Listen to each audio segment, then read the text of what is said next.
তো hello guys, আমরা এখন চলে আসলাম মেলায় এসে দেখলাম অনেক এখানে ঠেলাঠেলি আসছে, দোলনা আসছে।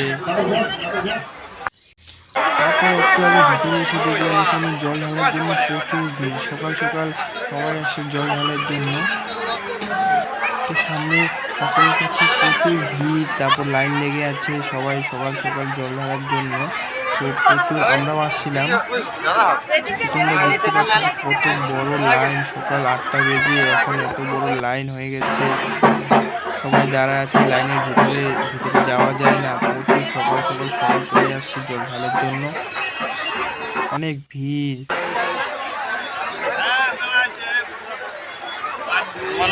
এখানে খিচুড়ি খাওয়া হচ্ছে, খিচুড়ি এখানে প্রসাদ, খিচুড়ি প্রসাদ। তারপরে এটা হচ্ছে মেলার বড় গাছ, যেখানে ঠাকুরের সামনে গাছ আছে। এই দিদিটা একটা ব্লগার ভিডিও বানাচ্ছে, বানাতেছিলাম।